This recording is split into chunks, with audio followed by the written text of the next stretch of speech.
bastante interesante el día de hoy, como son las inmunoglobulinas.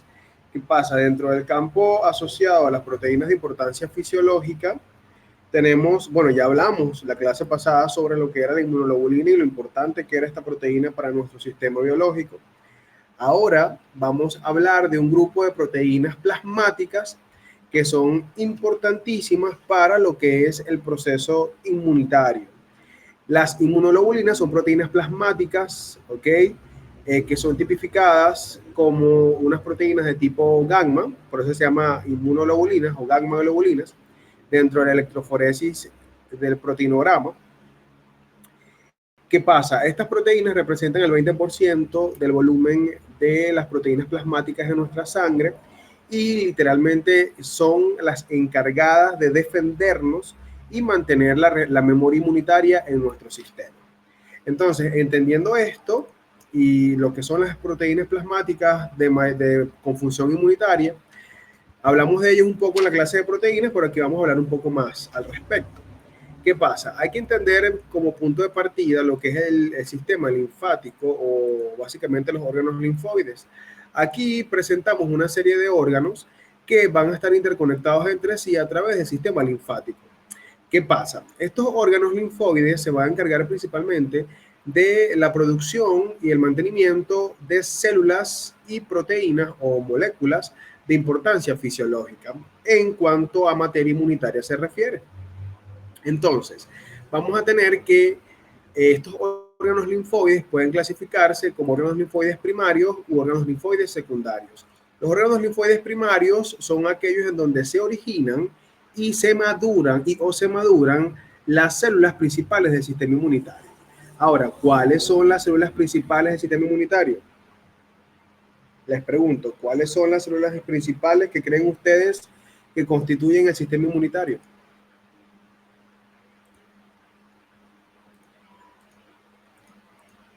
Glóbulos blancos y las plaquetas. Los Glóbulos blancos y plaquetas. glóbulos blancos y las plaquetas. Bueno, las plaquetas no son células, por ahí ya estamos un poco claros. Las plaquetas no son células, así que pilas con eso. Ahora, si hablamos de células puntualmente, las principales dentro de los leucocitos son los linfocitos. ¿Ok? ¿Qué pasa? Los linfocitos, ellos miden la respuesta inmunitaria de manera directa e indirecta, ya que ellos son los encargados de literalmente promover la respuesta inflamatoria en el sistema. ¿Qué pasa? Neutrófilos, eosinófilos, basófilos, a los mismos macrófagos o monocitos, ellos van también a formar parte de la respuesta celular. Sin embargo, el protagonista estelar son los linfocitos. ¿Ok? ¿Qué pasa? Estos linfocitos se producen en la médula ósea a través de un proceso llamado hematopoiesis, ¿ok? Específicamente más en la médula ósea de los huesos planos en el adulto, ¿ok? Debido a que se tiene la costumbre de que no, médula ósea roja, huesos largos, fémur, pero no es tan así.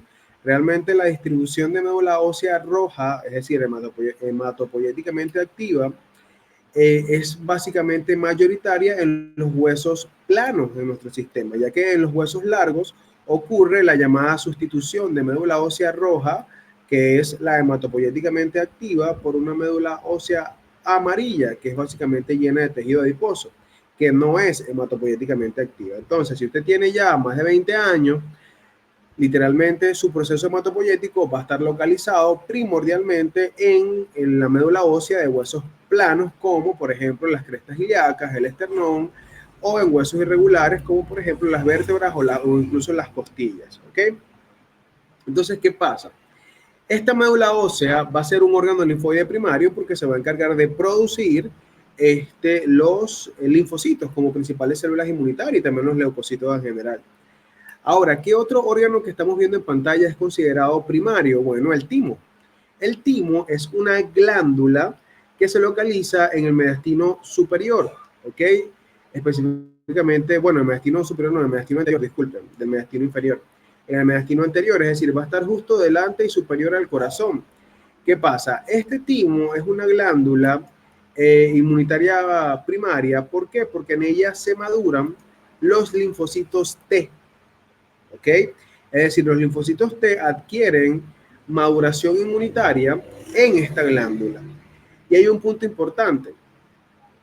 Para que una célula sea inmunitaria, competentemente hablando, literalmente esta célula debe tener un contacto con un antígeno. Es decir, y aquí voy y defino, ¿qué es un antígeno? Un antígeno es toda molécula que pueda desencadenar una respuesta inmunitaria.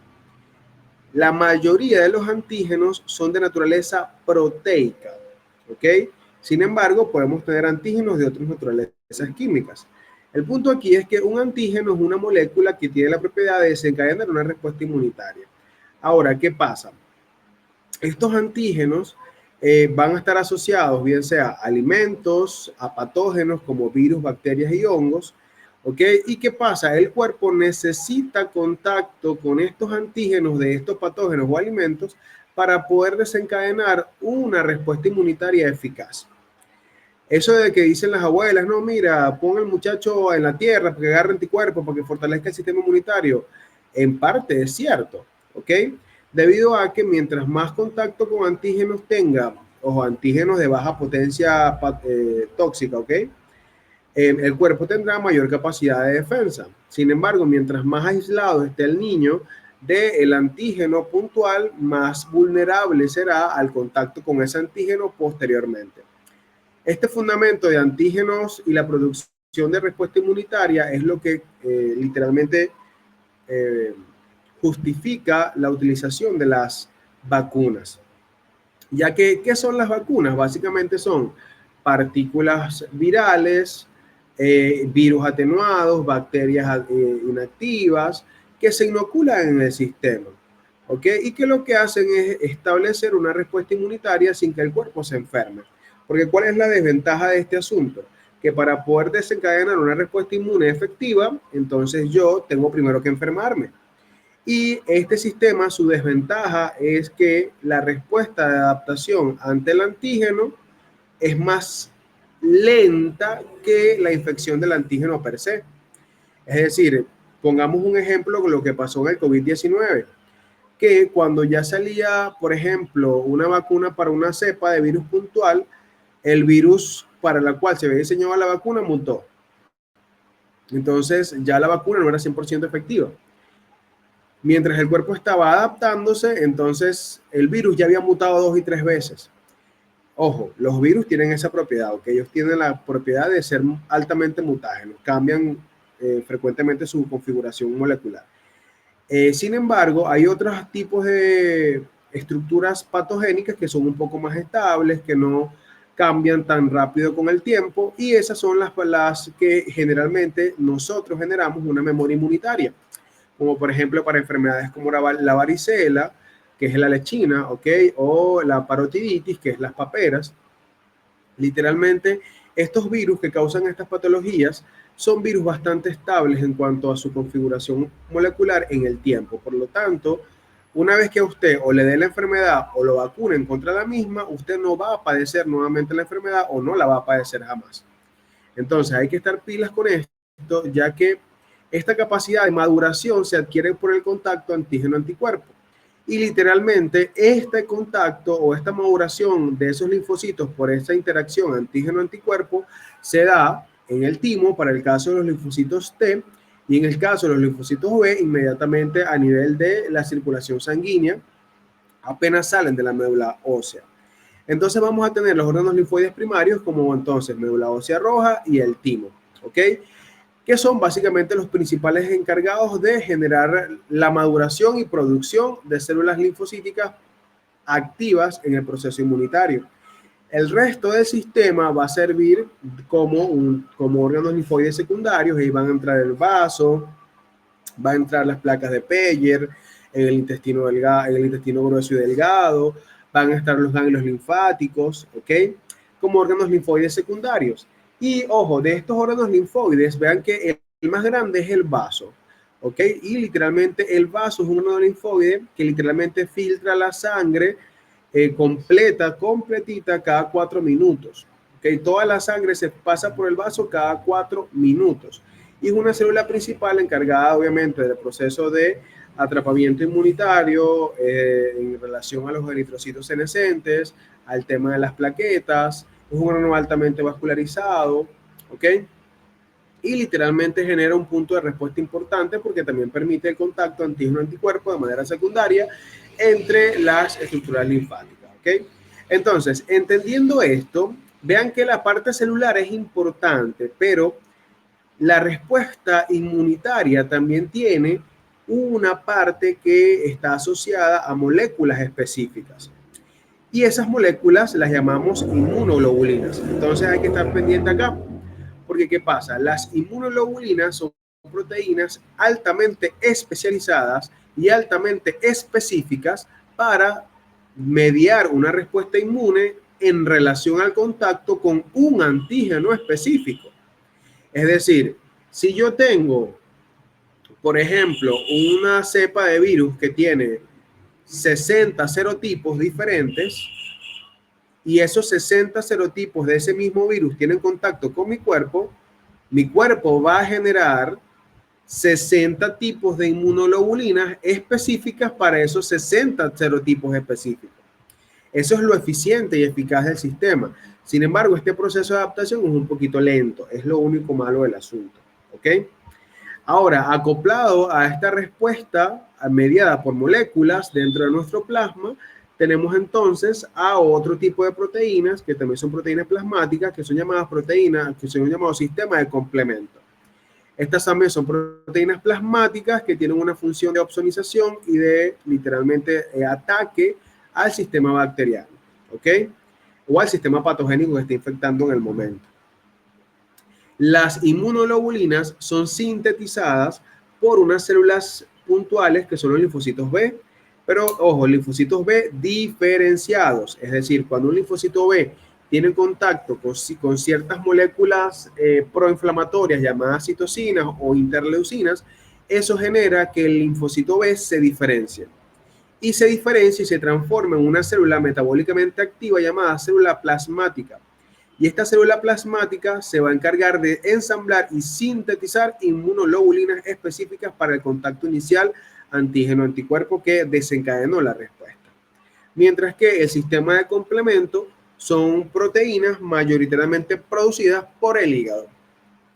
¿Hasta ahora hay alguna duda?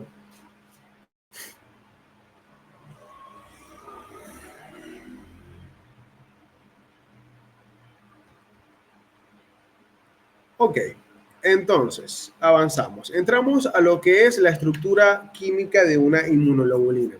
¿Qué pasa? Dentro del universo bioquímico vamos a tener varios tipos de inmunoglobulinas. Sin embargo, podemos definir que las inmunoglobulinas tienen una configuración molecular típica o la llamada estructura tipo, pues, o la genérica en general. Que va a estar constituida que va a estar constituida por dos cadenas, ¿ok? Vean que tiene forma como de Y, ¿ok? Una forma de Y y literalmente esa forma de Y, vean que está compuesta por 4 cadenas. Si se ponen a ver, vean que es 2 amarillas y 2 rojas, ¿correcto? ¿Lo están observando? Ok. Las 2 amarillas vamos a llamarlos cadenas ligeras, ¿ok? Mientras que las 2 rojas vamos a llamarlas cadenas pesadas.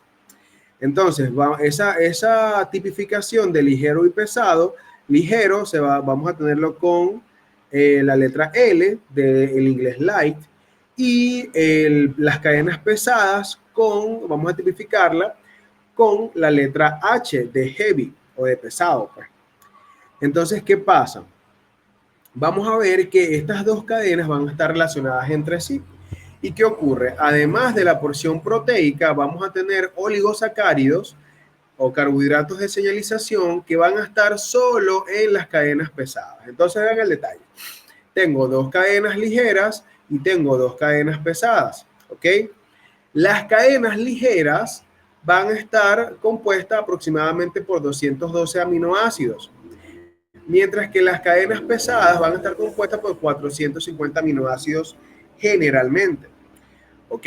Ahora, el acoplamiento va a hacerse intracatenario en cada cadena e intercatenario entre las cadenas. Es decir, cada cadena pesada va a estar predominantemente conectada entre su misma cadena por enlaces disulfuro, mientras que la cadena ligera estará conectada entre sí misma también con enlaces disulfuro. Pero la conexión entre cadena pesada y cadena ligera también será por puentes disulfuro. En otras palabras, la fuerza predominante de la estructura final de una inmunoglobulina son los puentes disulfuro. Es la principal fuerza de estabilización de una inmunoglobulina. Ahora, la configuración de esta inmunoglobulina generará básicamente fragmentos. Vamos a tener que el área inferior que estoy señalando acá, esta área que vean que está constituida únicamente por las dos cadenas pesadas, vamos a llamarla fracción C o fragmento C, ¿ok? Y literalmente esta región es la que va a tener los oligosacáridos de reconocimiento celular. Y en esta región es que va a estar el extremo carbonilo terminal. Ahora, en la región superior, ven que tenemos los brazos de la Y. Aquí vamos a tener que las dos cadenas correlacionadas es la mitad cadena pesada y la otra mitad cadena ligera. ¿Ok? Y esta región vamos a llamarlo fragmento AB. ¿Ok? Es decir, tenemos dos fragmentos AB unidos a un fragmento C. Entonces, el fragmento AB va a estar compuesto por una cadena pesada y una cadena ligera, mientras que el fragmento C estará compuesto por dos cadenas pesadas más una cantidad específica de oligosacáridos particulares. ¿Ok? ¿Me van siguiendo? ¿Hay alguna duda hasta ahora?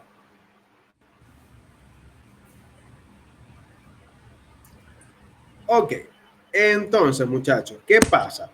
Cada cadena va a tener, cada fragmento tendrá regiones. Ustedes están viendo estos buclecitos que están aquí, ¿no? ¿Sí? ¿Lo están viendo? Los buclecitos. Esos buclecitos vamos a llamarlas dominios de la inmunoglobulina, ¿ok? Y esos dominios de la inmunoglobulina son regiones de la estructura proteica que tienen un conglomerado de aminoácidos puntual. Cada bucle de esa cadena, ¿ok? Cada bucle vamos a llamarlo dominio de la inmunoglobulina. Entonces, esos bucles pueden clasificarse de dos tipos: bucles constantes o cadenas constantes o dominios constantes, ¿ok? O dominios variables. Entonces, es así como ustedes pueden ver que se dice constante H3, es decir, la globina constante de la cadena pesada número 3, la globina constante o el dominio constante de la cadena pesada 2, y aquí tenemos el dominio constante de la cadena pesada 1. Sin embargo, vean que tenemos la V de variable, que esta región que está aquí arriba es el dominio variable de la inmunoglobulina en la cadena pesada del fragmento AB, mientras que su homólogo va a ser el dominio variable del fragmento o de la cadena ligera en el fragmento AB de la inmunoglobulina. ¿Sí me van siguiendo? Estoy siendo lo más detallado posible porque los términos aquí son importantes, ¿ok? ¿Hay alguna duda?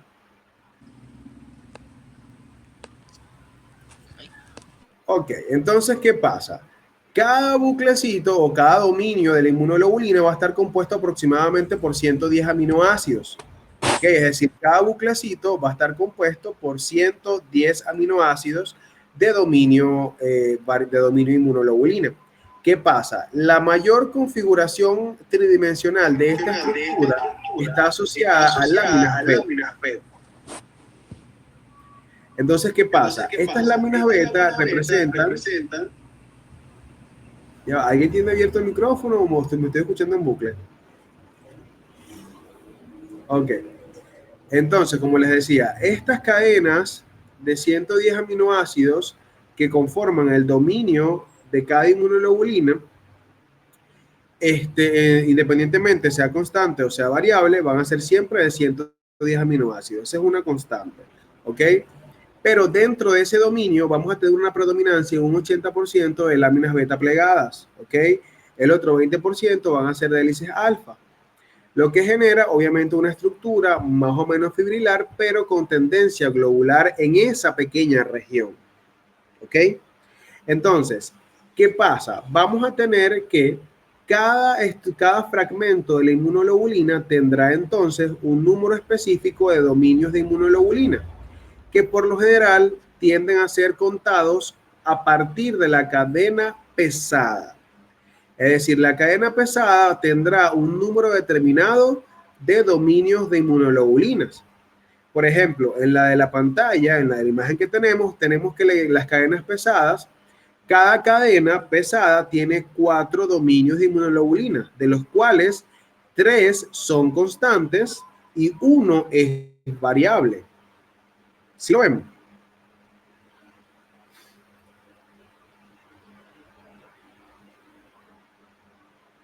Ok. Entonces, ¿qué pasa?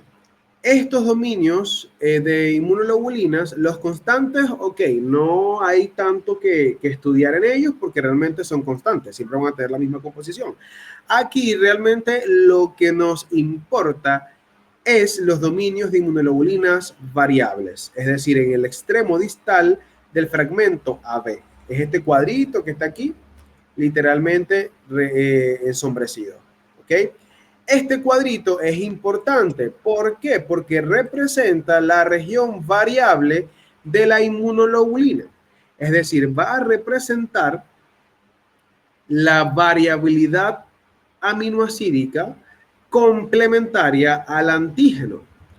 Y eso es lo que determina la especificidad de la inmunoglobulina. Es decir, ese fragmento tiene la propiedad de cambiar su estructura en relación al antígeno con el cual tenga contacto inicialmente el linfocito B.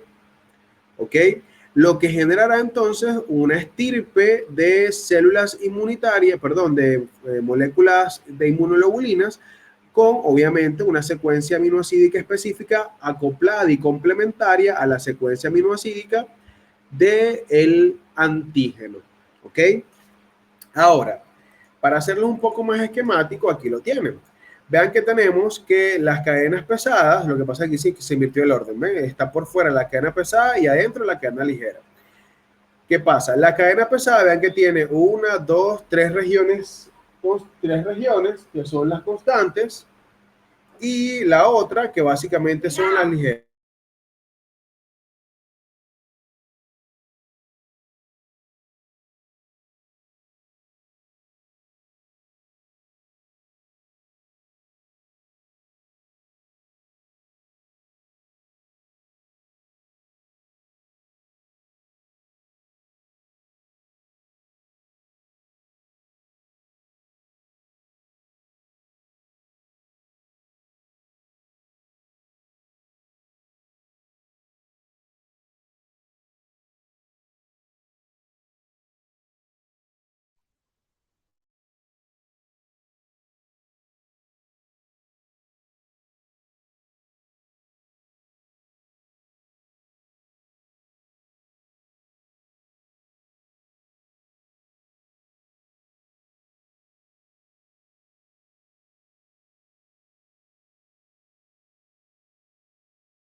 Hola, ¿me escuchan? Ok, entonces, como les decía, vamos a tener que la cadena pesada, vean que tiene constante, con cada recuadro representa un dominio de la inmunoglobulina, ¿sí? Y como les decía, vean que la cadena pesada tiene en este caso, ¿ok? 3 dominios constantes y uno variable. En el extremo carboxilo terminal, que es el fragmento C, y el extremo amino terminal quedará básicamente en el fragmento AB en el extremo variable. Entonces, ¿qué pasa? Este dominio variable generalmente va a cambiar en relación a la configuración puntual. Vamos a tener que el peso de las cadenas ligeras van a ser de 24 kilodalton en su mayoría, mientras que el peso de las cadenas pesadas va a ser de 55 o 70 kilos de alto, ¿ok? Hay una región importante porque este fragmento AB, señores, es un fragmento móvil, es decir, se mueve, ¿ok? Y lo que permite que se muevan es básicamente la región de bisagra. Pero ojo, esta región de bisagra no es constante en todos los tipos de inmunoglobulinas, ¿ok? Sino que variará dependiendo de el tipo de inmunoglobulina específico que se produzca en el momento. Ahora, el punto acá es que esta región de bisagra concentrará una gran concentración, valga la redundancia, de enlaces disulfuros, sin embargo, también concentra gran cantidad de interacciones hidrófobas y puentes iónicos, lo que permite que exista gran movilidad en la estructura, ¿ok? Generando así que los fragmentos AB puedan moverse. Ocurre, muchachos. Ahora nos enfocamos en el dominio variable. Cada dominio variable del fragmento AB de una inmunoglobulina va a tener unas regiones llamadas CDR, que son regiones determinantes de complementariedad. Estas CDR, que son regiones determinantes de complementariedad, van a clasificarse por cada región variable en tres. Es decir, va a ser CDR1, CDR2 y CDR3. ¿Ok? Es decir, cada región variable, cada dominio variable del fragmento AB tendrá entonces 3 CDR. Es decir, tendrá 3 regiones de determinante de complementariedad, que es la 1, la 2 y la 3. Por lo tanto, cada dominio variable, es decir, este dominio variable de la cadena pesada tendrá 3 CDR, mientras este dominio variable de la cadena ligera tendrá 3 CDR. Es decir, por cada fragmento de inmunoglobulina, por cada fragmento AB de inmunoglobulina, habrán 6 CDR. ¿Ok? 3 para cada dominio variable. ¿Ok? Es decir, más o menos lo que estamos viendo acá. Vemos que aquí tenemos la región variable a nivel de la porción más distal y vean que esta región variable, este dominio variable, vean que por cada dominio, tanto para la cadena pesada como para la cadena ligera, ¿ok? Va a tener entonces una región de variabilidad que se llama CDR, que es la región de determinante de complementariedad, que es la 1, la 2 y la 3. ¿Qué pasa? Esta región va a ser la que más cambie, ¿ok? Va a ser la región que más cambie. Y realmente estas regiones de complementariedad van a ser importantes para determinar entonces el proceso de verificación y de generación del contacto con el antígeno. Entonces, la región de determinante de complementariedad 1, que es la CDR1, es una región hipervariable. Es la primera secuencia variable en la estructura del dominio de la cadena respectiva, ¿ok? Y generalmente va a contribuir al reconocimiento del antígeno, pero suele tener menor flexibilidad y una conformación estructural mucho más rígida y limitada. Si hablamos del CDR2, está ubicada en la parte media del dominio variable. Actúa principalmente como soporte estructural y generalmente genera un contacto secundario con el antígeno. Al igual que la CDR1, sus variaciones moleculares siguen patrones bastante predecibles en el proceso molecular. Ahora vamos a hablar de la región más importante, que es la CDR3, que es la verdadera región hipervariable. Esta es la región que es polimórfica por naturaleza, es la más polimórfica de las tres, ¿ok? Y se sitúa en el centro del sitio de unión entre el antígeno y la inmunoglobulina y define de manera muy crítica la especificidad del anticuerpo. Generalmente su alta diversidad se debe a que los procesos genéticos de recombinación permiten que tenga una alta adaptabilidad a la inmensa variedad de estructuras extrañas que pueden tener contacto con el sistema. ¿Ok? Entonces, vean que por cada cadena, por cada dominio variable, en cada cadena del fragmento AB, tendremos entonces 3 regiones de determinante de complementariedad, CDR, de los cuales el CDR3 es el que es literalmente más hipervariable de los 3. ¿Ok? ¿Hay alguna duda con esto?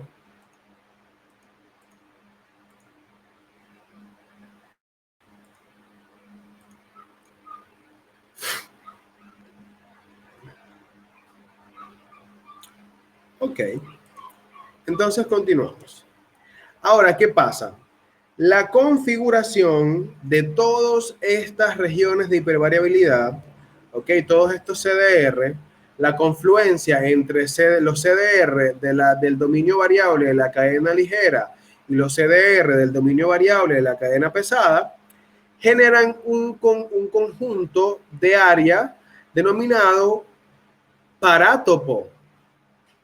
Es decir, el parátopo es la región en la inmunoglobulina que es altamente específica al antígeno. ¿Ok? Y literalmente la región del antígeno altamente específica para acoplarse a la inmunoglobulina se denomina epítopo. Es decir, todo epítopo tiene su parátopo. ¿Ok? Es decir, el parátopo va a estar localizado por la confluencia de las regiones de hipervariabilidad de los dominios variables en el fragmento AB.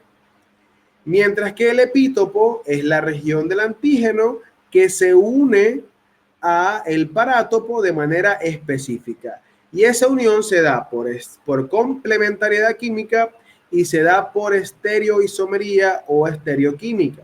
Es decir, como pueden observar en la imagen del lado, vemos que hay una forma determinada dentro de la región, dentro del dominio de variabilidad de una inmunoglobulina en su fragmento AB.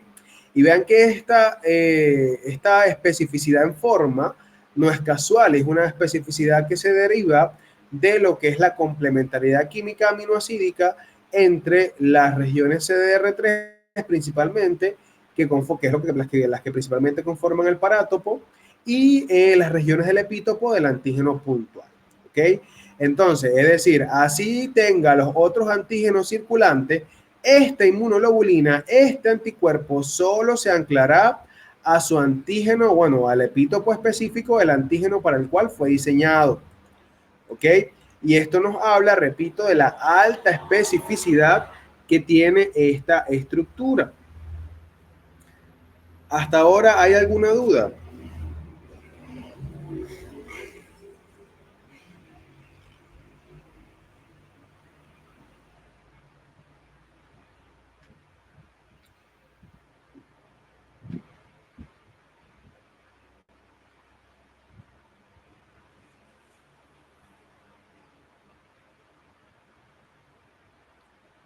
Ok, entonces, seguimos. Dentro de las variables estructurales, las inmunoglobulinas pueden clasificarse en tres grandes grupos: los denominados isotipos, los denominados alotipos y los denominados idiotipos. Si hablamos de los isotipos, es la clasificación puntual desde el punto de vista de la electroforesis que reciben las cadenas pesadas y las cadenas ligeras. Las cadenas ligeras, muchachos, pueden ser únicamente de dos isotipos, o puede ser Camba o puede ser Lambda. Esta eléctrica que parece una K es Camba y esta que parece una Y invertida es Lambda. ¿Ok? Son letras griegas, es decir, pueden ser de esas dos configuraciones únicamente. Cualquiera de los tipos de inmunoglobulinas que nosotros estudiamos puede ser únicamente de estas dos configuraciones. O es Camba o es Lambda. ¿Ok? Ahora, si hablamos de los isotipos, entonces estos isotipos van a depender de la cadena pesada. Y aquí entra el detalle, porque la variabilidad de estos isotipos es lo que determina los tipos de inmunoglobulinas. Entonces, vamos a tener que los isotipos alfa, pueden ser delta, pueden ser epsilon, pueden ser gamma o pueden ser mu. Y en relación a esta clasificación electroforética de las cadenas pesadas, entonces las inmunoglobulinas pueden clasificarse como inmunoglobulina A, porque su cadena pesada es alfa; inmunoglobulina D, porque su cadena pesada es delta; inmunoglobulina E, porque su cadena pesada es epsilon; inmunoglobulina G, porque su cadena pesada es gamma; o inmunoglobulina M, porque sus cadenas pesadas son mu. Es decir, Los isotipos realmente determinan el tipo de inmunoglobulina, pero ¿qué pasa? Cada isotipo puede tener subtipos o subvariables, pero vemos que solo tenemos de las 5 inmunoglobulinas y de los 5 isotipos de inmunoglobulinas que les acabo de presentar, solo 2 tienen subtipos a su configuración. Y esas son la inmunoglobulina A y la inmunoglobulina G. La inmunoglobulina A su vez puede ser inmunoglobulina A1 o alfa 1 e inmunoglobulina alfa 2. Es decir, podemos conseguir 2 tipos de inmunoglobulina A isotípica, o sea, sus subtipos, los cuales literalmente pueden ser de tipo A o tipo A1 o A2. ¿Ok? Entonces, ¿qué pasa? ¿Hasta ahora me van siguiendo? ¿Hay alguna duda?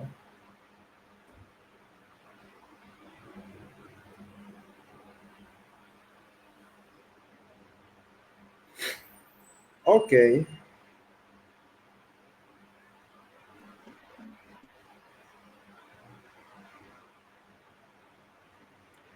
Ahora, fin. Las otras que presentan variación son las inmunoglobulinas G, las cuales tienen 4 subtipos dentro de los halotipos. Es decir, tenemos inmunoglobulinas G1, G2, G3 y G4, que son las gamma 1, gamma 2, gamma 3 y gamma 4. ¿Ok? Entonces, ¿qué pasa? Cada isotipo representará entonces un tipo funcional de inmunoglobulinas especial. ¿Qué ocurre? Ahora vamos a hablar de los halotipos. ¿Qué pasa? Cuando nosotros hablamos de un halotipo, nos referimos a las determinantes moleculares que difieren básicamente entre animales y que pueden heredarse de una especie a otra o pueden estar inmersas dentro de la misma especie. Es decir, son variaciones muy puntuales o de las cadenas pesadas o de las cadenas ligeras, pero que no tienen un cambio funcional importante. ¿Ok? Es decir, este halotipo va a estar asociado a todas las moléculas de anticuerpos que compartan un alótopo particular. ¿Y qué es un alótopo? Bueno, una región específica de un segmento del ADN que generará entonces una determinante específica dentro de la configuración molecular de la cadena. Pero ¿qué pasa? Son cambios puntuales en secuencias específicas. ¿Ok? Son cambios en regiones constantes de las cadenas pesadas o de las cadenas ligeras. Vean que los cambios que producen los halotipos son cambios específicos en regiones constantes de cadenas pesadas o de cadenas ligeras. ¿Ok? Y obviamente esto genera una diferencia como tal en las regiones en comparación con una homóloga, pero las diferencias halotípicas no tienen significado funcional. ¿Ok? Es decir, si yo dentro de las A1, por ejemplo, puedo tener que dentro de las inmunoglobulinas A1 hay varios halotipos, porque hay varios cambios puntuales en las regiones constantes de las cadenas pesadas o de las cadenas ligeras. Pero esos halotipos, esos cambios halotípicos van a generar cambios funcionales en esa inmunoglobulina A1. No, hermano, sigue siendo A1. Lo que pasa es que desde el punto de vista de la secuencia genética específica o de la secuencia aminoácidica específica es una variable dentro de las isotípicas. ¿Sí me entienden? ¿Sí me siguieron?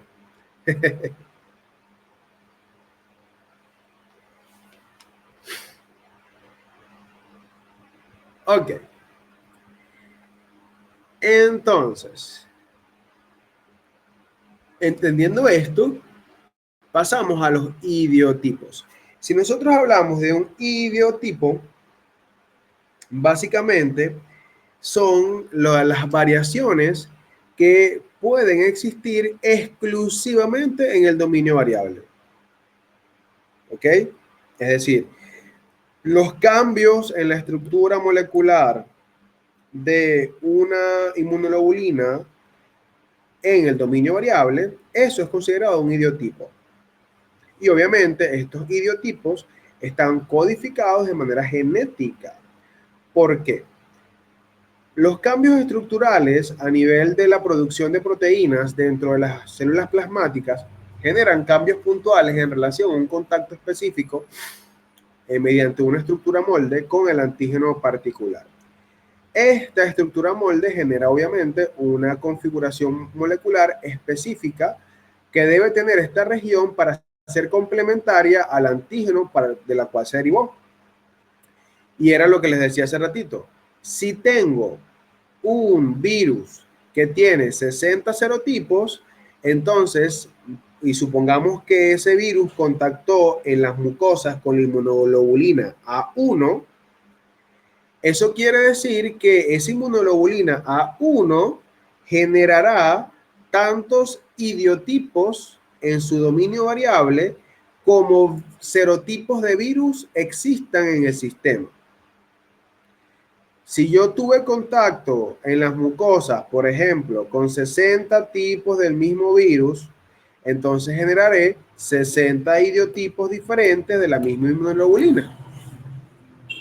Entonces ahí entra la complejidad en el asunto, porque una estirpe de inmunoglobulina, una célula, por ejemplo, un linfocito B monoclonal, puede generar una estirpe súper gigante de proteínas plasmáticas solo para un tipo de virus, pero con distintos serotipos circulantes. ¿Entienden la magnitud de eso, verdad? Es decir, es bastante grande la cantidad de proteínas circulantes en relación a la defensa para los distintos serotipos de un solo tipo de virus, o de bacteria, o de hongo. ¿Ok? Por lo general, las respuestas inmunitarias para los hongos tienden a ser mucho más lentas en comparación con la de las bacterias y los virus.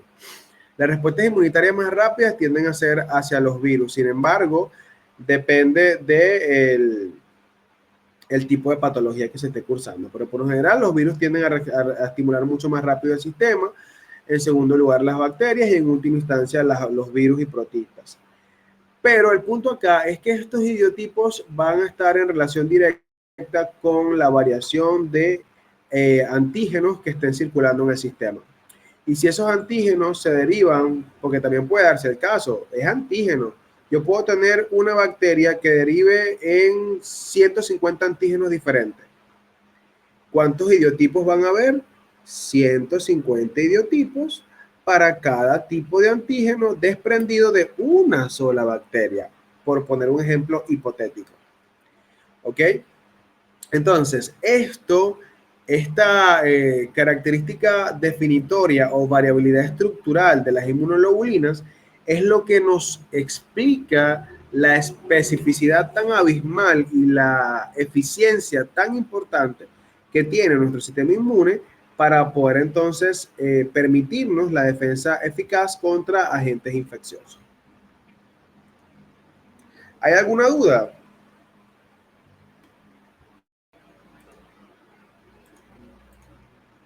Ok, ¿Esto avanzamos. guarda alguna relación con los tipos de sangre?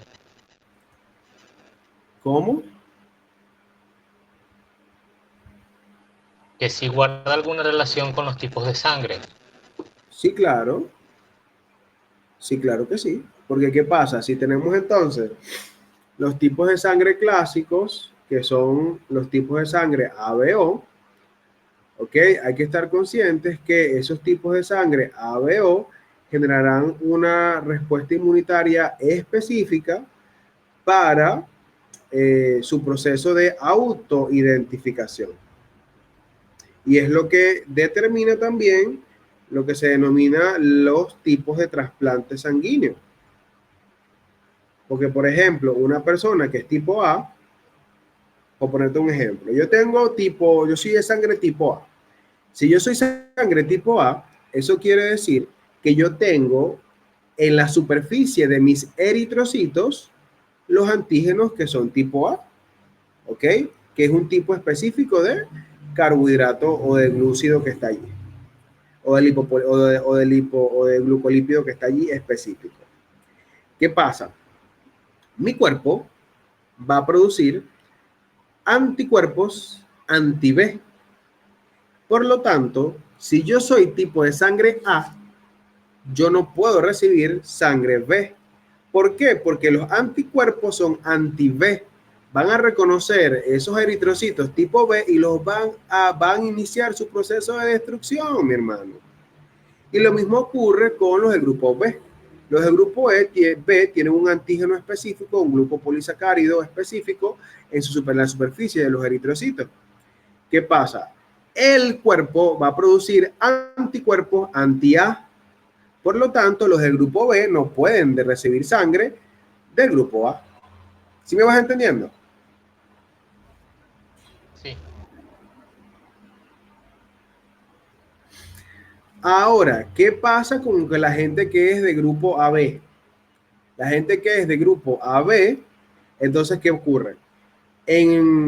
Los antígenos que están en la superficie son tipo A y tipo B. Son de los dos, por eso es que son AB. Ahora, ¿qué pasa? No produce ningún tipo de anticuerpo. Por lo tanto, los grupos AB, como no tienen ningún tipo de anticuerpo, ellos pueden recibir sangre de A y de B. ¿Ok? Ahora, con el grupo O, ¿qué pasó con el grupo O? El grupo O, antígenos que desencadenan una respuesta inmunitaria en su superficie, no tienen. No tienen. Por lo tanto, si yo no tengo ningún antígeno en mi superficie, esta sangre, este eritrocito, puede donar para tipo A y puede donar para tipo B y tipo AB, porque no va a haber respuesta inmune. ¿Me entiendes? Ahora, esta gente que es tipo O tiene en su cuerpo anticuerpos anti-A y anti-B. Por lo tanto, yo no puedo recibir de tipo A ni de tipo B, solo del tipo O. ¿Sí lo ven?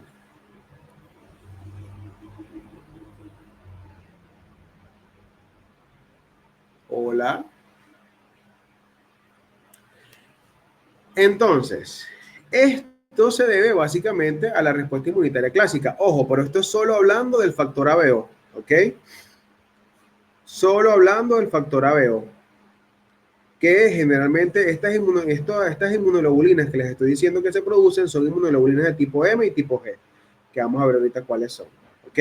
Pero ¿qué pasa? A este sistema se le añade otro factor de clasificación inmunitaria, que es el factor RH, y el factor CUMS, que es otra cosa, o el factor DU.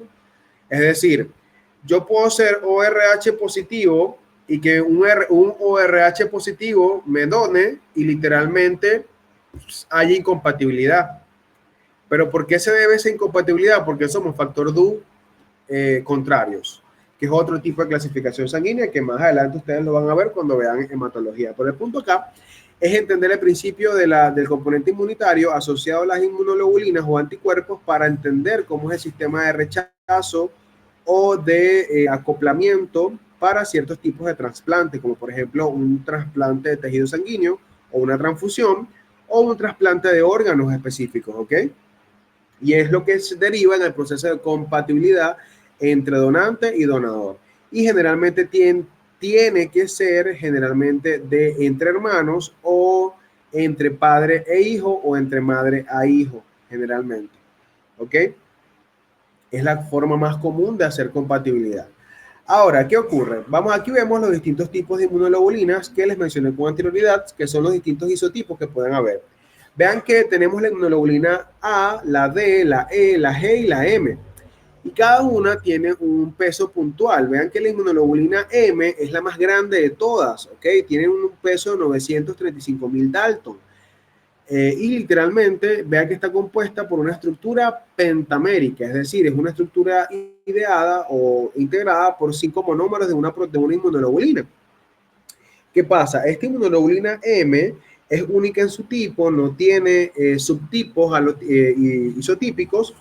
Vean que los dominios de cadena básicamente son 5, es decir, vamos a tener 5 dominios pesados en cada cadena pesada no tiene región de bisagra y generalmente esta señora tiene lo que se llama la pieza de cola, que es la que vemos acá, que es el punto J. Este punto J es un punto de anclaje importante, porque esta cadena J en la región de la pieza de cola, en el fragmento C, determina un punto importante para poder desencadenar una respuesta inmunitaria más eficaz en regiones de alta actividad metabólica, como por ejemplo en las regiones secretoras o de alta tasa de intercambio con el exterior. Es decir, el punto J genera un área de reconocimiento mucho más rápida, ¿ok? Entonces, ¿qué pasa? ¿Cuáles son las inmunoglobulinas que tienen punto J? Bueno, básicamente van a ser la inmunoglobulina A y la inmunoglobulina M. La inmunoglobulina A con sus dos isotipos o sus dos subtipos isotípicos, pues es decir, la 1 y la 2, ¿ok? Mientras que la inmunoglobulina M no tiene, tiene pieza de cola también. Ahora, ¿qué pasa? Esta inmunoglobulina M es la que va a estar en mayor cantidad ante respuestas agudas. Es decir, cuando usted tiene contacto inicial con un antígeno, la inmunoglobulina que va a aumentar su cantidad en plasma es la inmunoglobulina M. ¿Ok? Es decir, la inmunoglobulina M o la IgM tendrá un punto clave en el proceso de aumento ante infecciones agudas. ¿Ok? Por lo tanto, vea que tiene cuántas áreas de unión antígeno. Tiene 10 áreas de unión antígeno y de paso tengo 60 regiones hipervariables acopladas a cada punto. Entonces, es una de las inmunoglobulinas con mayor capacidad de unión antigénica. Por lo tanto, eso la vuelve eficiente, pero como es tan grande, no puede pasar por elementos de escaso, o sea, que sean más pequeños que 935.000 Dalton, no puede pasar. Luego tenemos la inmunoglobulina G. La inmunoglobulina G es la que es la más pequeña de todas, tiene un peso de 150.000 Dalton. ¿Ok? Literalmente, esta inmunoglobulina G tiene, como les dije anteriormente, 4 subtipos isotípicos que va de la 1 hasta la 4. Cada uno de ellos va a tener 4 dominios constantes dentro de la cadena pesada. Tienen una región de bisagra activa. Vean que la inmunoglobulina M no tiene región de bisagra, pero la inmunoglobulina G, todos sus subtipos tienen región de bisagra. Ok, sin embargo, la inmunoglobulina G no tiene punto J, es decir, no tiene una pieza de cola anclada. Ok, y vean que esta señora va a estar en un paciente en estado normal, por así decirlo, va a estar en mayor cantidad. Es decir, de manera normal en el plasma debe haber mayor cantidad de IgG. ¿Y eso se debe a qué? A que la inmunoglobulina G es la que se encarga de la memoria inmunitaria. Es decir, es como el policía que anda literalmente buscando al malandro y una vez que lo ve, lo mata. Tal cual, así es la IgG. La IgG reconoce el antígeno que ya nos infectó previamente y desencadena la respuesta inmunitaria ya preestablecida para ese antígeno puntual. Es decir, a mí me dio lechina cuando tenía como 15 años. Y eso no quiere decir que yo no tenga contacto más nunca con el virus de la varicela. Sí tengo contacto con el virus. Sin embargo, mi sistema ya ideó la forma eficaz de neutralizar la infección por ese virus una vez entra al sistema. ¿Y eso se debe a qué? A que tengo una inmunoglobulina G rondando en el sistema con la activación de la respuesta inmune específica para ese antígeno puntual. ¿Ok? Es decir, la inmunoglobulina G es la que literalmente representa la memoria inmunitaria. Además, esta inmunoglobulina G es la única que pasa a la barrera uteroplacentaria. Por lo tanto, cuando tenemos un recién nacido, este recién nacido va a tener una inmunidad pasiva obtenida de su mamá a través de la inmunoglobulina G. ¿Ok? Ahora, esta IgG también tiene la propiedad de atravesar la leche materna. ¿Sí? Es decir, la inmunoglobulina G se pasa al feto a través de la placenta y a través de la leche materna. Entonces, aquí entra un punto de utilidad clínica. Si yo tengo IgG e IgM, yo puedo saber si yo tengo una infección en curso o una infección crónica. Porque, por ejemplo, ojo, recuerden que al ser las inmunoglobulinas específicas, debo solicitar inmunoglobulina específica para una enfermedad específica. Es decir, yo no mando una inmunoglobulina como mandar una hematología. ¿Me comprenden? Es decir, yo coloco IgG e IgM para dengue, IgG e IgM para parvovirus, para citomegalovirus, en fin, para la patología o el patógeno que yo crea que tiene mi paciente, y por lo tanto necesito confirmar mediante una serología. Esto es lo que llamamos en parte de la serología que se le hacen a los pacientes, pero es bastante específica. Entonces, ¿qué pasa? Yo tengo un paciente con IgG positivo, pero IgM negativo. La respuesta de si está enfermo o no dependerá de la clínica del paciente. ¿Ok? Porque si yo tengo un paciente completamente asintomático, pero me dice que es IgG positivo, IgM negativo, eso quiere decir que en el curso no menor a mes y medio, 3 meses, este paciente tuvo contacto con el antígeno y desencadenó una respuesta inmunitaria. Pero eso no quiere decir que esté enfermo. ¿Ok? Ahora, en este mismo caso, este mismo paciente con IgG positivo, pero tiene clínica positiva, eso quiere decir que está padeciendo la patología. Sin embargo, hay que considerar ciertas otras variables para poder dar un diagnóstico más certero.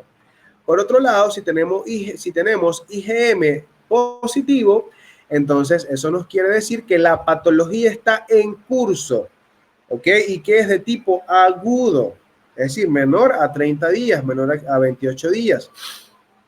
Y esto es un punto importante que debemos considerar. El pico máximo de la IgM va a darse entre los 10 y 15 días posteriores al proceso de infección, ¿ok? Es el pico máximo. Sin embargo, va a mantenerse elevada incluso hasta los 30 días después de la infección. Entonces hay que estar pila con eso, que su máximo punto de alcance es después de 5 días del proceso de infección. Entonces hay que estar claro acá que tanto la IgG como la IgM son las que se utilizan de manera principal en el proceso de diagnóstico serológico de ciertas enfermedades. ¿Me van siguiendo? ¿Hay alguna duda hasta ahora? Ahora, si hablamos de las otras inmunoglobulinas, como la IgE es una inmunoglobulina que literalmente tiene una ambigüedad puntual. Ella, primero, desde el punto de vista estructural, no tiene subtipos, ¿ok? Ella, su cadena pesada se clasifica como epsilon, tiene 5 dominios constantes en su región de cadena pesada, no posee bisagra, no posee punto J, ¿ok? Y tiene un peso de 196.000 Dalton, ¿ok? ¿Qué pasa con esta señora? Que la inmunoglobulina básicamente va a estar acoplada a lo que son infecciones parasitarias y las reacciones de hipersensibilidad. Mira, tal cual lo mismo que el eosinófilo, ¿sí se acuerdan? Entonces, ¿qué pasa? Esta inmunoglobulina su reacción o su utilidad va a estar acoplada en relación a la determinación de las patologías y diferenciar, mejor dicho, las patologías que son parasitarias y alérgicas.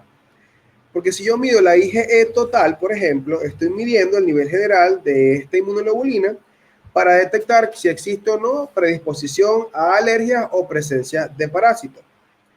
Pero si yo pido una inmunoglobulina E específica, entonces esta va a identificar alérgenos exactos, como por ejemplo polen, alimentos, ciertas partículas de descamación de animales, medicamentos puntuales, a los cuales vas a ser reactivo. Y obviamente la IgE va a potenciar la respuesta de hipersensibilidad específica. Si yo tengo una IgE alta, esto generalmente me va a indicar que el paciente presenta una alergia activa, bien sea el asma, rinitis, dermatitis, ¿ok? Pero en ocasiones bastante raras se puede pensar en trastornos inmunitarios, como por ejemplo el lupus o infecciones parasitarias.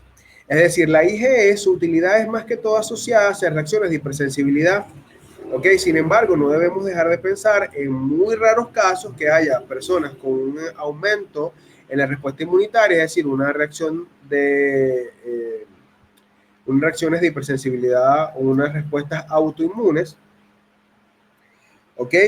Y es importante destacar, es decir, la única forma que nosotros pidamos IgE a nuestros pacientes es que queremos confirmar que haya una respuesta alérgica per se. Y obviamente en relación al tipo de alérgeno específico es lo que vamos a determinar, ¿ok?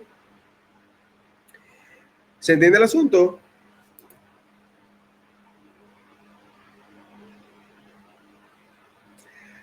Ahora, si nosotros hablamos de la inmunoglobulina A es la también llamada inmunoglobulina secretora.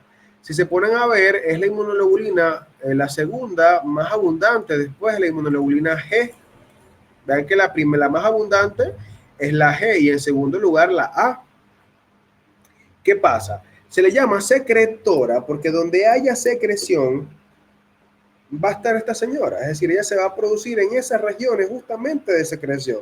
Por lo tanto, va a ser la primera línea de defensa en la superficie mucosa, brindando protección a quién? Al sistema respiratorio, al digestivo, al urogenital, contra, obviamente, agentes patógenos como virus o bacterias. Esta inmunoglobulina A se va a encontrar predominantemente en fluidos como la saliva, las lágrimas, los jugos gástricos obviamente de mucha menor medida, y en la leche materna. ¿Qué pasa acá? Ella puede tener dos subtipos isotípicos, que es el A1 y el A2, que cada uno tendrá 4 dominios constantes dentro de sus cadenas pesadas. Los dos tipos tienen bisagra, los dos tipos tienen una pieza de cola. Pero aquí entra un detalle. La inmunoglobulina A puede estar, así como la están viendo en pantalla, que se llama una conformación dimérica, ¿ok? Puede estar en forma monomérica o puede estar en forma trimérica, ¿ok? Entonces, cuando la inmunoglobulina A está monomérica, tiene un peso por eso que ustedes ven allí, que va de 360.000 a 720.000 Dalton. ¿Ok? Es decir, y eso va a depender de la forma en la cual se secrete, que dependiendo puede ser, repito, monomérica cuando tiene una sola subunidad, dimérica como la que están viendo en pantalla, o trimérica cuando tiene 3 acopladas. ¿Ok? El punto aquí es que esta inmunoglobulina básicamente va a representar un punto importante para la determinación de la defensa inmunitaria en esas regiones. Por lo tanto, esta inmunoglobulina A también va a estar presente en la leche materna. ¿Ok? Es decir, de las 5 inmunoglobulinas que están acá, vean que tenemos la inmunoglobulina A y la inmunoglobulina G, que son las que están presentes en leche materna. Las demás, obviamente, están presentes en el suero, sin embargo, tienen funciones diametralmente diferentes.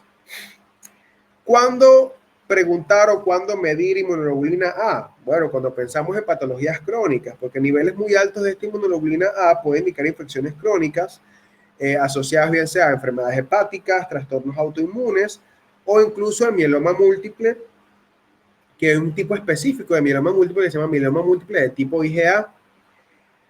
Pero también está el extremo de niveles muy bajos, ¿ok? Que obviamente ahí entra el punto. Si tenemos niveles muy bajos de esta inmunoglobulina, estamos expuestos ante infecciones en áreas mucosas. Entonces podemos sufrir de otitis, sinusitis, neumonías y diarreas frecuentes, ¿ok? Y hay una patología bastante rara que se llama deficiencia selectiva de inmunoglobulina A, que literalmente es la que se determina acoplada a la deficiencia de esta inmunoglobulina. ¿Hay alguna duda?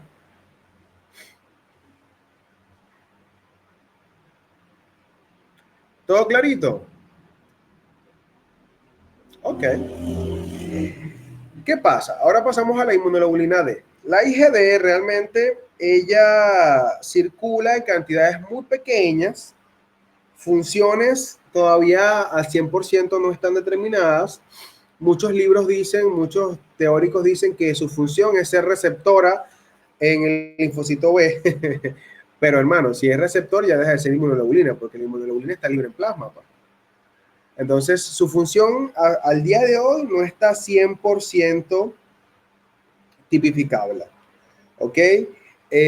Sin embargo, ella está presente, es la que está en menor cantidad en el plasma. Obviamente es la penúltima más escasa porque la última es la IgE, ¿ok? Y ella representa aproximadamente 0,03% de la estructura plasmática.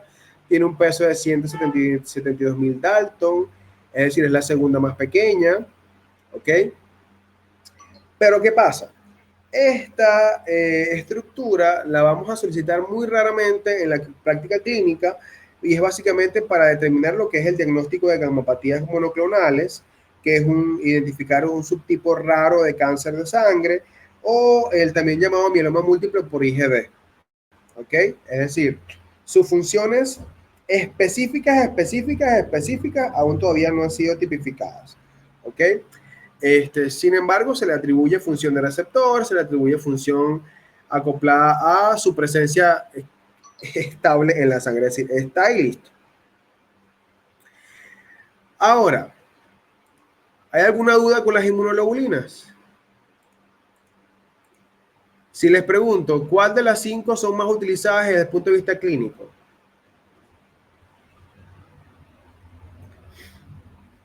¿Cuál de las 5 inmunoglobulinas es utilizada desde el punto de vista mayoritario en la clínica?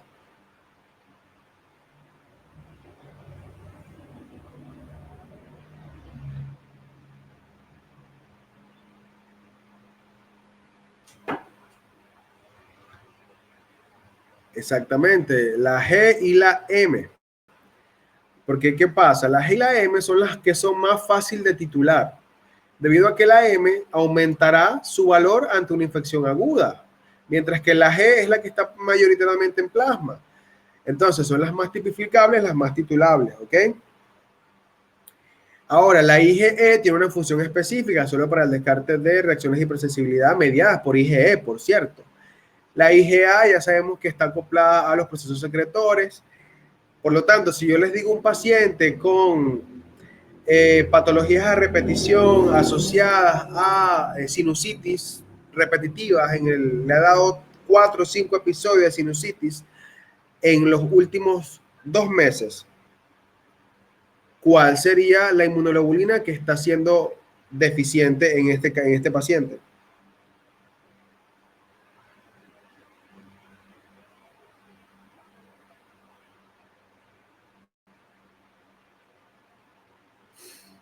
La A.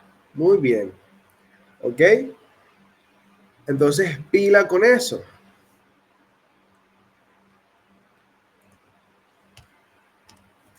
Ahora, nosotros tenemos acá lo que es una esquematización. Ojo, esto lo van a ver con mucho más detalle en microbiología, pero acá le vamos a dar un abrebocas en bioquímica en relación a cómo se manifiesta la respuesta inmune. La respuesta inmune, recuerden que a grandes rasgos puede ser de 2 tipos, celular o humoral, adquirida o innata. ¿Ok? La innata obviamente es con la cual nacemos y está acoplada a lo que es la piel, la respuesta celular derivada de la función de los leucocitos, ¿ok?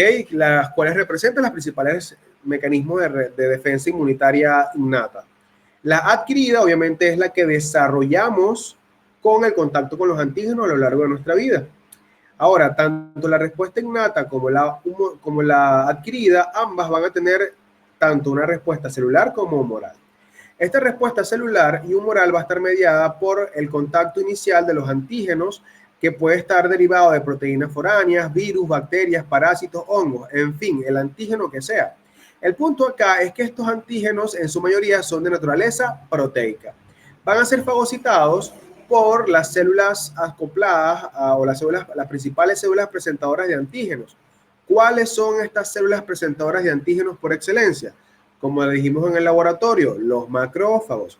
¿Y de quién derivan los macrófagos? Derivan de los monocitos. Entonces, estos macrófagos que van a formar el sistema fagocítico mononuclear, ¿ok?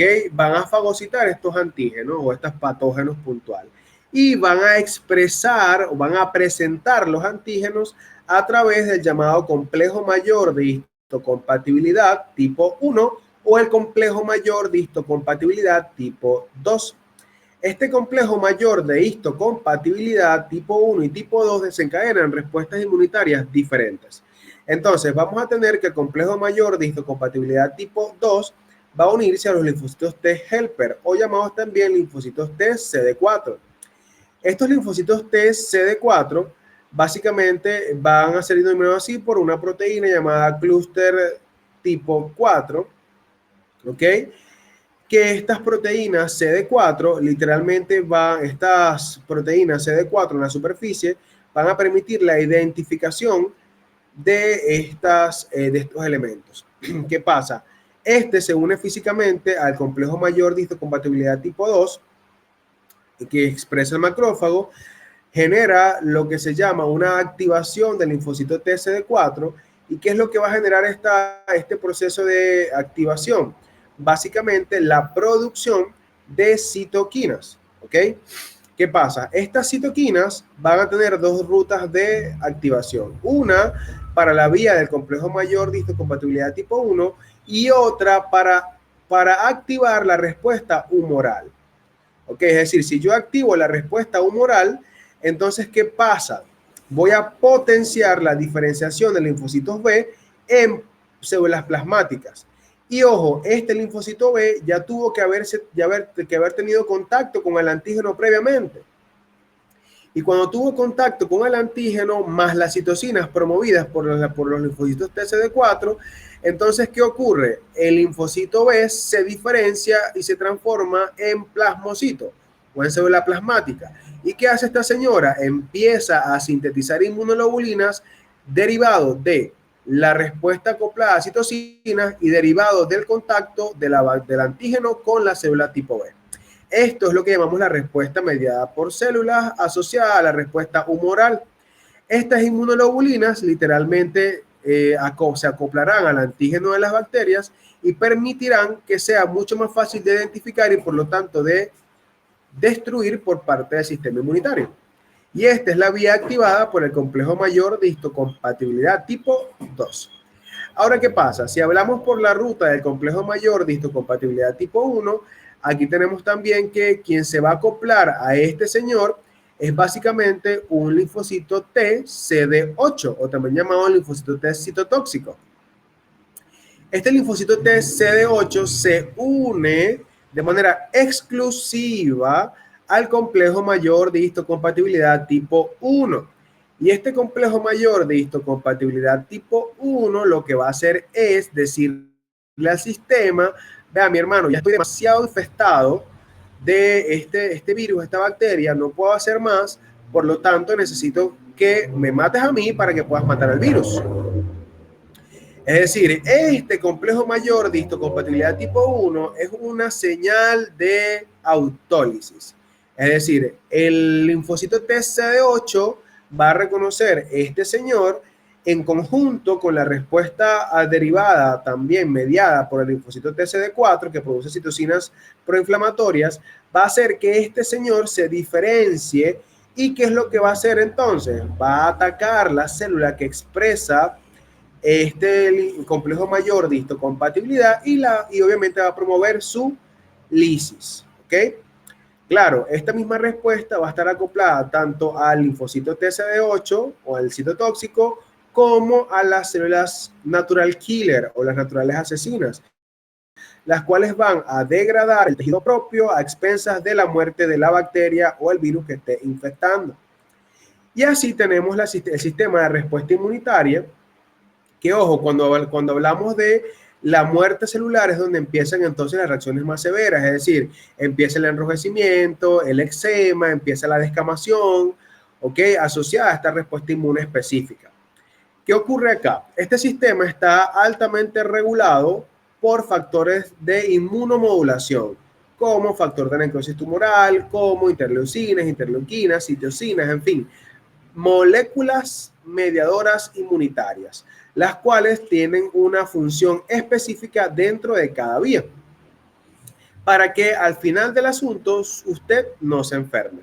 Es decir, todo esto ocurre en cada momento, en cada minuto de su sistema, porque nosotros estamos en constante interacción con el medio para parásitos, virus, bacterias, proteínas derivadas de alérgenos puntuales entran en nuestro sistema. Y que nosotros no tengamos o no manifestemos una enfermedad derivada de ese contacto se debe al fortalecimiento de esta respuesta que a grosso modo les acabo de explicar. Es decir, entender cómo ocurre la defensa de nuestro cuerpo desde el punto de vista molecular es entender cómo nuestro sistema puede defenderse y cómo también puede enfermarse debido a todas las variables que al día de hoy les he explicado. ¿Hay alguna duda al respecto?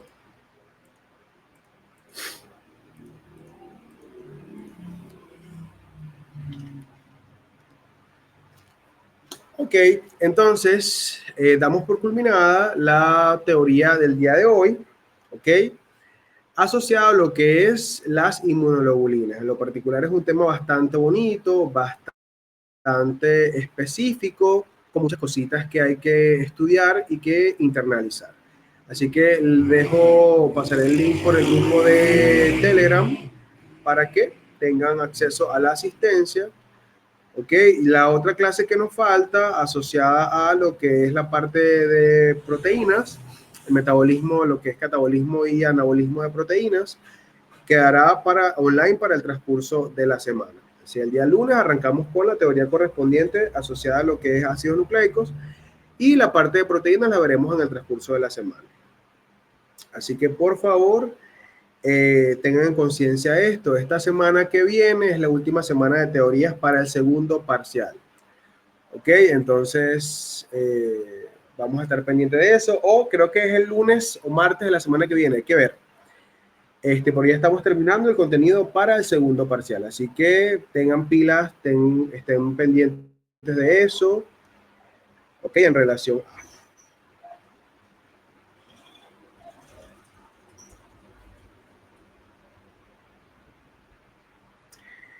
como ya es bien sabido, el link estará abierto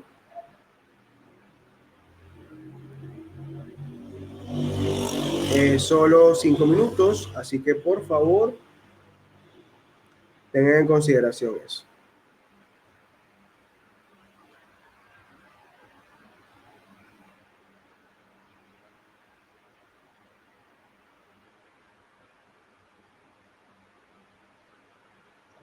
Química.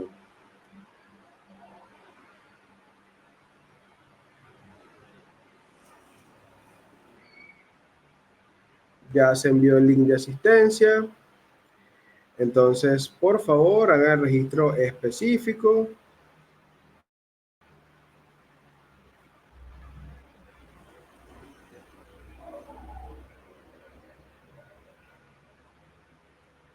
Y bueno, disfruten su fin de semana. Nos vemos el día lunes.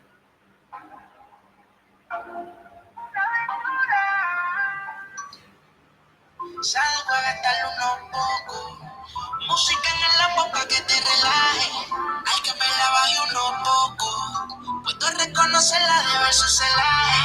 Única, tiene la disco explota. Todo el mundo me la mira. Pide conmigo le va. Tiene mucha habilidad. Ella sabe lo que da. Le frontea a sus amigas. Dice que conmigo está porque es única. Tiene la disco explota. Todo el mundo me la mira. Conmigo nada más. Tiene mucha habilidad. Ella sabe lo que da. Le frontea a sus amigas. Dice que conmigo está porque es muy la disco se explota. Me gustan tus ojos, no será